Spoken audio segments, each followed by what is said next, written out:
think everybody was quieting down in anticipation of the bell, but there's the bell. Good evening, everybody. It's good to see everybody. Hope everyone had a great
standard version, and that version, the word is entreat, right? That word entreat is before each.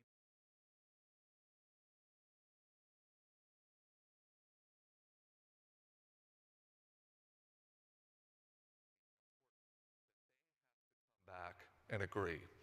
That this word entreat, the way I understand it is, it also is translated urge, or I beckon you, I want you to come to my side, or I encourage you.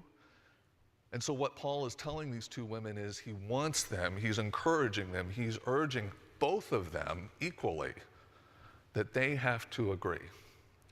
And one translation I read says something to the effect of, because you are both in the Lord, you need to agree. Not just that you need to agree in the Lord, but because you both are in the Lord, because you are both citizens of heaven, you need to agree. You need to come together. So, if we go under the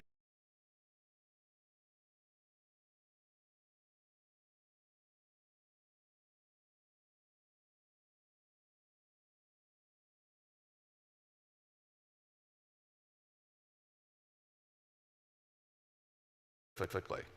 So if it's not doctrinally driven, but Paul wants them to agree, what does that say about unity in the church? Unity across Christians, two Christians individually, one with the other, but then also the unity that is here within this congregation, and why it is so important that Paul is calling this out, that these two women need to agree because they are in the Lord. So what does that tell us here about unity and the importance of unity with one another? Harley?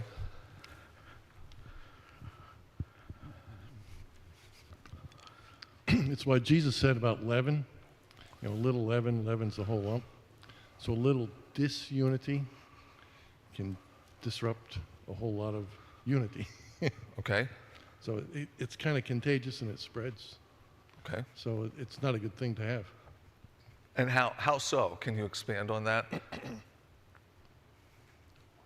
What happens when there's not unity, when there's disunity? What types of things happen? Not good things. Okay.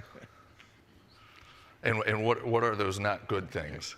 Mrs. Fox is saying people take sides. People take sides, okay? And how do people get to the point that they're taking sides? How do they know which side to take? You got to talk about it, right? Yeah, people are talking. Gossiping. People are seeing what's going on, right? Okay. Okay. All right. Thank you, Ed. I'm gonna get off the hot seat. Yeah. I put you on the hot seat. Sorry about that. Arlene? Thank you. My version says to agree in the Lord.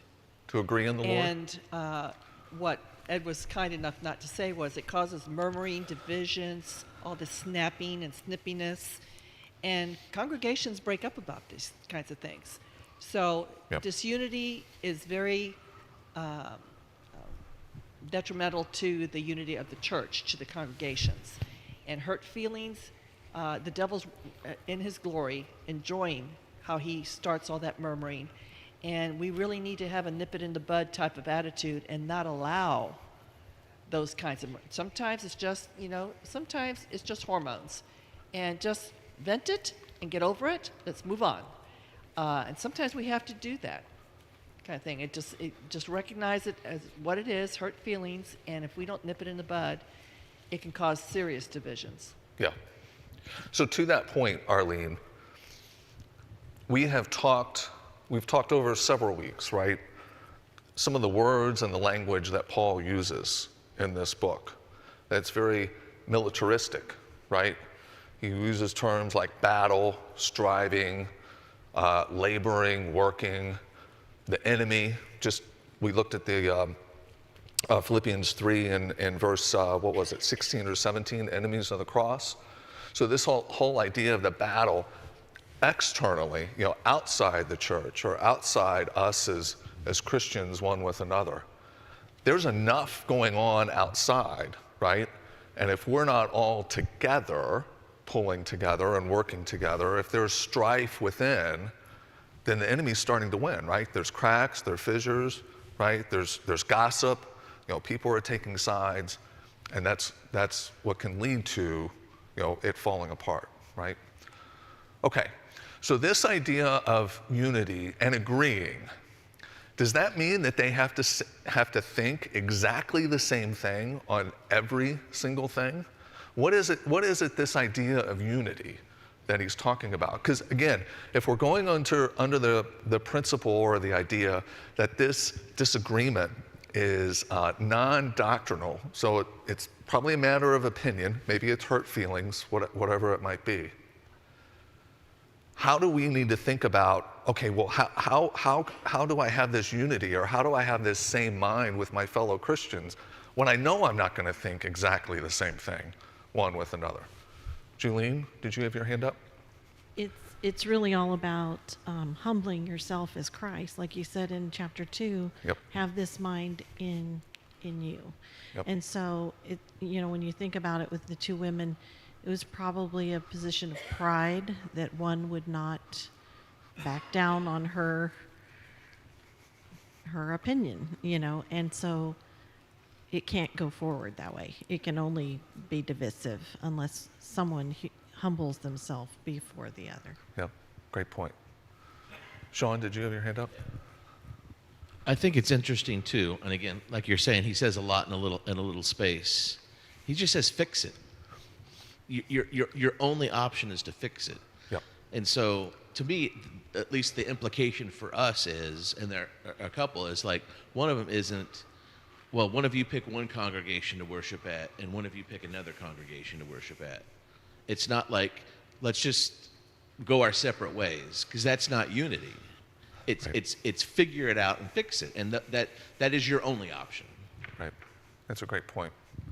Did I see a hand up over here as well?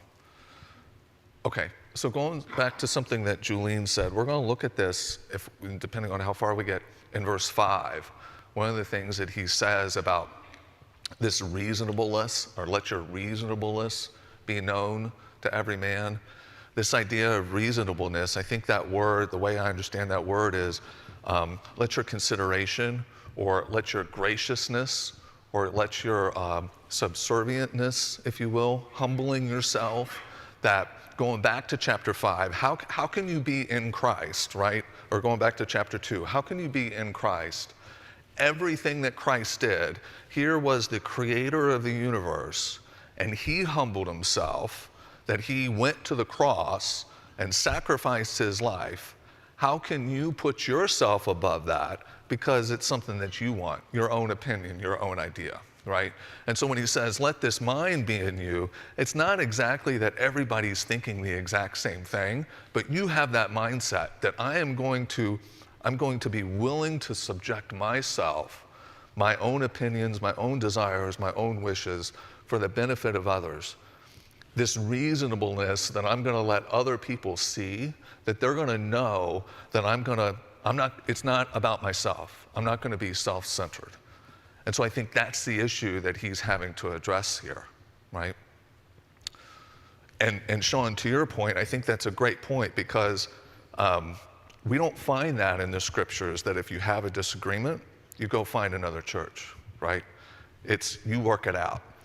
And this idea in verse 3 about, he says the true companion, or I think that's translated loyal yokefellow.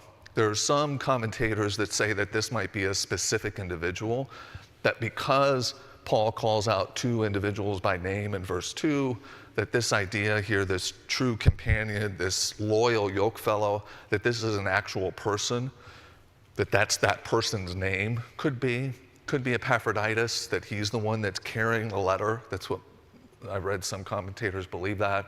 Could be a mysterious person. Regardless, this idea is that there is someone there, or someone's there, that Paul calls on to bring these 2 women together.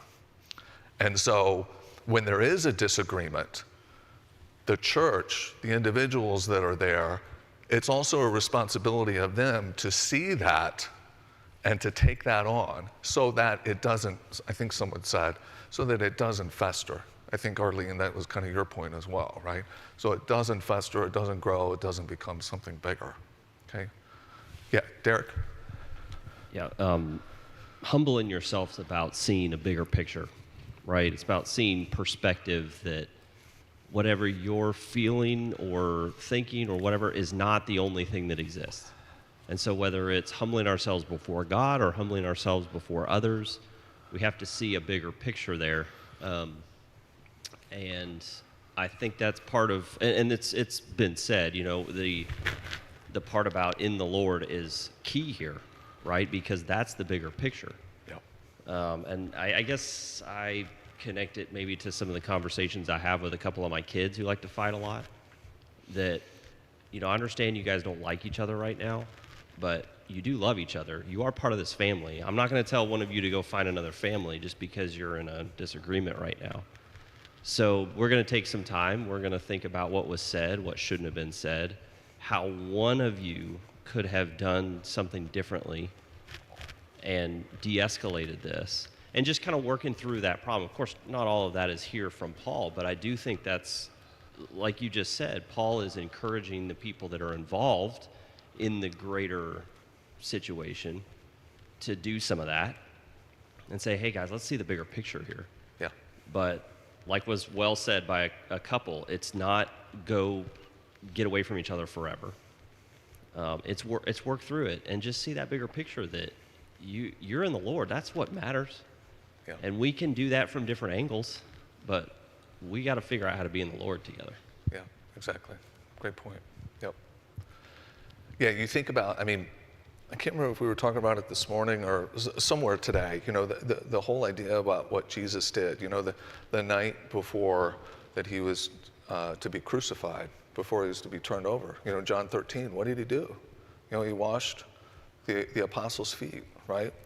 So Steph showed me something, it's been maybe a year ago on Facebook, that, you know, those memes, you know, it's got to be careful with those memes, but the meme was something like, you know, if you had one more night on earth, you know, what would you do? If you knew that tonight was your last night on earth, what would you do? And so it was, you know, you talk to your kids, or, you know, you go do something, whatever it was, and then it comes down and it says, would Jesus wash feet, right? That was his last night, and that's what he did. And so this whole idea of, subjecting yourself, having that mentality, putting others above yourself, and that's what he's calling on these, the congregation to do and these two women to do. And again, it was so important that they resolve this issue.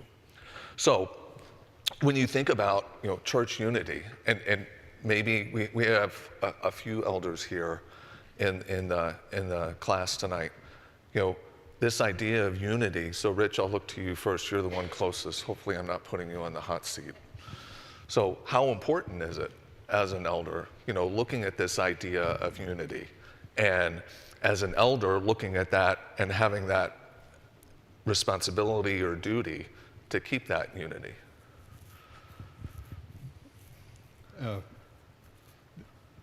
As you look at it, you just give the very best in trying to make sure that it all, that everyone gets it. That these, verse 4 through 9, may be my favorite in the whole book. I mean, it's strong words. So, it's in no way is this peripheral. You almost wonder, did he write the letter because these two women were in this fuss, and he's trying to bring it to a solution. Yep. And so, Jeannie, whoever can get you the microphone first. I think of a house divided cannot stand, and we are a house of God, and so we can't be divided with one another, whatever it is. And I also think about, any kind of sports team, their focus is to get the goal or whatever it is they're doing, and if there's two people off the side arguing, it affects everybody. Yeah. And then you're not on the offensive anymore. You're on the defense, and so he says, you guys labored side by side with me. They were together laboring, and so now we're taking away from what was the momentum for evangelism, for edification, all these things. So being unified is, everything as far as making that forward motion towards what's really important. All moving in the same direction. Give the microphone, just pass it back down. This is the hot row right here. I keep thinking about how these are commandments coming from an apostle as well as Jesus. We're to forgive our enemies. And it's kind of scary to think that at the, judgment comes and I'm standing before the Lord and, I don't get to go to heaven because I had friction with a fellow sister in Christ, couldn't resolve it, I had a grudge, I let it grow out of proportion. So these are very serious things. I also, to my dad's point, it does seem like sometimes if you're reading the book of Philippians, Paul is setting up the stage for this little verse, like these women need to get along because you have things where, and all my prayers for you, I always pray with joy because of your partnership in the gospel. I don't know, it just seems like the language throughout the book, and if we're constantly looking back to Christ, it seems like, imitating Christ's humility in chapter 2, overall, we need to have peace despite the circumstances, and that's what we need to work on, because it would be so sad if we all get to heaven and God's like, what are you doing? You had these petty things that weren't doctrinal or whatever, and you might have thought your way was right, but ultimately that disunity, you don't belong here in heaven. Yeah. Great point. And maybe just looking at the time, just to bring this to these two verses to a close. We can certainly come back and talk more about it as it fits into the remaining verses. But I think that the last thing, at least for me, that I took out of this is whatever the situation is, we all have a role in it. And so we have to think about what is our role in that. And essentially it is, are you one that wants to be divisive? Are you causing strife? Are you causing issues like these? And I'm not saying these two women, that they had a history of it. It's just, it's recorded for us in Scripture that these two women, that there was an issue here. But are you one that is like that? Or are you on the other side where you're trying to create harmony, you're trying to create unity? I mean, do you know people in the church? Have you seen examples? At least I have. This idea of the loyal yoke fellow, people that are good at bringing, disparate views and differing opinions together that make people and allow people to work together. There are people that are great at that. So that's a role to play in that, right? And so we need to be careful about what role we are playing, not only in individuals in our service to God and Christ, but also in our service in the church, to ensure that, to Rich's point, that unity is still there. Stephen, did you have your hand up? Just what you were saying briefly. Just talking about trying to solve these problems. In school, in my EMT classes, one point is kind of repeated over and over again. If you're trying to solve a problem, don't become a part of the problem, right? You can't, in this line of work, being an EMT or being a firefighter, you can't save somebody if you're putting yourself in danger. You can't save somebody if you got a cut in your side, because then you have to be helped, and you're taking away from the quality of care that needs to be put on your patient, right? You can't be solving problems if you yourself are causing more problems. Yep. So you have to keep that in mind, especially in the church when you're seeing not essentially divisiveness, but these quarrels, and you're trying to help these people, right? You can't be adding fuel to the fire. You have to be making sure that you understand that you're here to help people, not cause more problems. Yep, great point. Yeah, I had a boss one time that he would always say, like, if I had a problem, he said, I can't get down in the ditch with you, because if we're both down in the ditch, we can't get up. He said, I need to find ways to help you get out of the ditch. And so I think that's a great point, Stephen. So we all have a role to play, and we all need to be careful and cognizant of that role, especially when it comes to unity within Christ's body. Okay, any other questions, comments, thoughts on that? Scott's going to bring you a mic, Ed. One quick one from Restoration Movement history. They had a saying, in essentials, unity, in non-essentials, liberty, and in all things, love. Yep, great point. Yep. Yeah, you have to have love underlying all of it, right? Doing it in the right manner. Yeah, Ryan. So you have to kind of move on after this. Like, I don't want to take too much time or anything. No, you're fine. But it just kind of reminds me, like, when you talk about like disagreements or people getting in like hostile situations, almost like disunity. Reminds me of the verses in Ecclesiastes where it talks about like there's a season for everything. And sometimes, when you disagree with somebody, instead of sitting down and making this, as I say, like the hill to die on and arguing and defining every single point, sometimes it's best to just kind of, hey, you know what?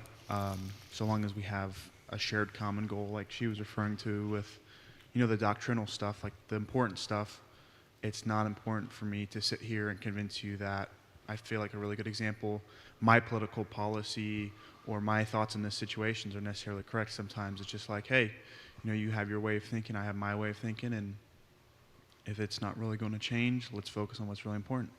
Yeah, exactly. We need to be careful that our opinion, we can't be binding that on other people. Yep, exactly. Okay, so we have, one more comment. Sister Sloan. Well, these verses give me great hope, because he doesn't say to these women, and your names were written in the book of life, and they won't be back in until you get this resolved. So that gives me comfort. But we also have to remember who is at the bottom of all this, and it's Satan, because this is his greatest tool to use in the church for people to not get along. Yeah, it's a great point. Yep. And I have seen churches that are no longer in existence because of that. Yep, exactly. Okay, any other questions, comments on these verses here? All right, it's 5:30 and we haven't shown a chart. So you think it's time for a chart? All right, I think it's time for a chart. Okay, so the theme here is these joy thieves, right? And so in verses 4 through 9, like we mentioned, he gives 6 commands, 6 direct commands. And these commands, reading these, as I read them, they're hard. These are some hard commands. And I think it goes back to, what he was saying, I think it was in chapter 3, about the progress that we are to make. That the mature minds are the ones that understand that there's always work to be done. That, you know, there's progress that you still have to make. So what are the 6 commands? Now I'll throw them up here in a minute, but who can just shout out some of the 6 commands? Rejoice in the Lord.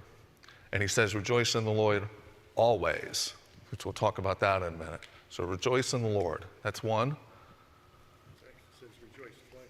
Yep, it says rejoice twice. We'll talk about that in a minute. Okay. Let your reasonableness be known. Okay. What else? Don't be anxious. Be anxious for nothing. That's a hard one, right? That's a real hard one. Okay. So, again, my eyes are going bad. I can't read this. So the 6 that I found that I put up here: rejoice always. Let your reasonableness be known. Do not be anxious. Let your requests be made known to God. Think or dwell on these things, and then practice these things. So these last 2, think and dwell, and then practice on these things, these are in verses 8 and 9. So these are at the end of the text. So these are the 6 commands that he gives here. Okay, so let's break all of these down. So he says we are to rejoice always. What is the significance of him saying always? I think it's one thing to say rejoice. I think it's another thing to say rejoice always. What's the significance of saying rejoice always? Ryan? I really like this verse, and especially the always part, because it's kind of a reminder that no matter how bad the situation may appear, that you need to be thankful for the good things you do have. Okay. And yeah, I don't want to take too much time, but like the always part is very, like with the hurricanes and stuff and everything that's happened and flooded homes and stuff. It's never to minimize any of those things, but it's like you have stuff like that, and then you've got people that maybe they're paralyzed and they can't get out of their home during a flood, So it's to be thankful for things that you have, and to not allow the things that God has allowed to be taken from you to ruin your day, Yeah. Okay, great point. So it's the Thanksgiving, being thankful. So Derek and then Sean. I think I saw Derek's hand first. Yeah, just to add to what Ryan was saying, I connect it to the pray without ceasing idea. Mm-hmm. You can't physically pray 100% of the time. I think we all understand that. So there's more to it than that. And I think the idea is that you are characterized by this quality. It is a characteristic of yours. So when things go well, you rejoice. When things don't go well, you rejoice. When things are just kind of going the way things go, you rejoice. Yeah. You start with rejoicing. You end with rejoicing. It is part of your character. Yeah. That I think that's a great point, that despite the circumstances, we are told to rejoice, right? So no matter what's going on, internally or externally, we are to rejoice. Sean? I was just going to say, too, I think rejoicing is a relative term, because you're comparing yourself to a different situation. Something has improved. And I think the message to us as Christians is like along with Derek is saying, no matter what circumstance you find yourself in, you were lost in your sins, and now you are saved. And that's all that matters. So you can rejoice in any situation, no matter how bad it is, because it is temporary. Yeah. It will go away, and your salvation will be forever. Yep, absolutely. Great point. Remember all the way back to chapter 1, right, where we saw Paul, everything that Paul had gone through, and yet all the joy that we see Paul have through this letter, that despite the external circumstances, he still has joy because he is saved, because of Christ. To take a chapter maybe out of Edwin's and Andrew's sermon book here, but this always kind of eliminates some things, doesn't it? Like when I feel like it, or rejoice, when maybe just the specific thing happens to me, but it's always. It eliminates a lot of things that we as humans seem to just let in our minds dwell. Yep, absolutely. Great point. And Scott, yep. Edwin had the lesson not about a month ago or so, and it's something I've always lived and learned and believed the hard way and the good way in a lot of places. We're going to be in storms in our life. We're human. We sin. The world is sinful. We're going to be in storms. And sometimes when we ask, and he talks about don't be anxious, this ties into that one, and let your requests be made known to God, we ask. And when we ask God, sometimes he calms that storm. And then sometimes he lets the storm rage and he calms me. Yep. Either way, I'm calmed. Yep. That's rejoicing. Yep. Focusing on the positive and not getting caught up in the negative. Yep. And either way, God's the one that's in control, right? Right. And I think that goes back to let your requests be made known unto God. Arlene? I'm surprised. I'm just thinking about James. We are commanded to be joyful because we've been saved. Mm-hmm.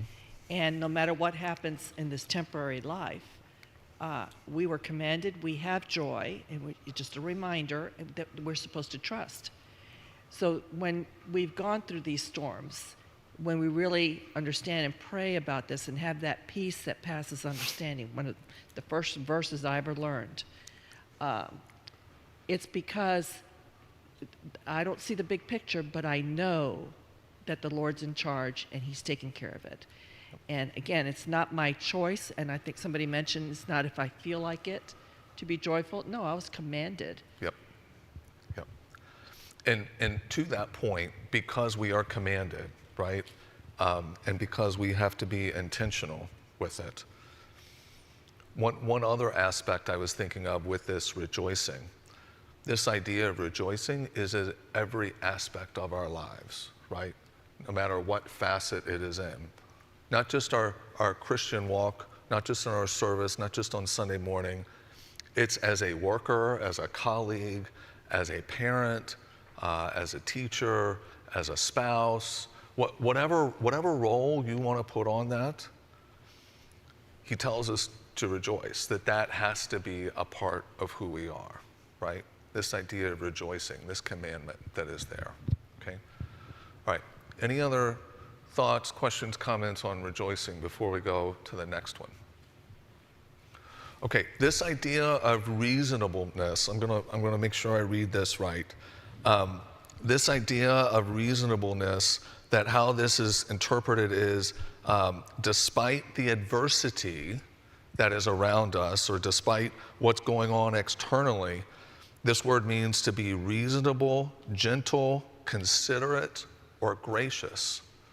And it's the idea of having the right mindset that no matter what is going on around us, we remain the same. Going back to rejoicing, going back to having the joy of Christ. That we still are gracious with one another, we're gracious with our other individuals, whether they're a body of the Christ or not, that we have to be considerate of them. And this idea of, as I was reading some of the definitions of the word, how some other Greek writers of this time were using this, one of the ideas was that as a citizen, going back to this idea of citizenship, that you have certain citizenship rights, that you have certain rights and privileges. And the idea was that you could be a stickler, that you could hold to the letter of the law and say, this is my right, this is what I deserve, this is what should be mine. But because it would harm someone else, but because that right of yours may offend someone else, that you defer. You say, you know what, that's okay. That it's not that important to me because someone else may be hurt, or someone else may be offended, or someone else may lose something. And so that's what this idea of reasonableness being known, that we need to be demonstrating that we're not out there, if we're offended, if we're hurt, or if we're in adversity, or the storms that Scott was talking about, that we're not trying to make sure that we get what's ours, or that we hold on to and get what we deserve or what our rights are, but we are deferring, that we're subjecting to others. And again, linking back to this disagreement that these two women had in verses 2 and 3, this is the point that Paul's trying to make. even though it doesn't matter who's wrong or right, you guys need to defer to one another. Doesn't matter what way is better or not, you guys need to defer to one another, that's the mindset that we need to have. Does that make sense? So this is the reasonableness that we need to have, and this is what we need to demonstrate in our lives. And so he says this reasonableness is known, this idea of known, that word means to learn, consider, understand, perceive. So we need to let others be seeing that. We need to be carrying that out and not being carried out with grumblings and disputings. Sean, did you have your hand up? Yeah, I was going to say, I got this from Bob Andrews, and I don't know if he originated with him or if he got it from somewhere else, but he's famous for saying that you need to have an attitude independent of circumstances. And that's you can't always control your circumstances, but if you can control you want to be known for your reasonableness, you will be known for being able to control your attitude. Yep, great point. Okay, so we just have a couple minutes left. I failed again, didn't get through everything. So I'm going to bring us down here. So for Wednesday night, a couple things that I want us to do. Number one is the Joy Challenge. So again, the Joy Challenge is a way to get to joy is by being grateful, right? That's a precursor to having joy is being grateful.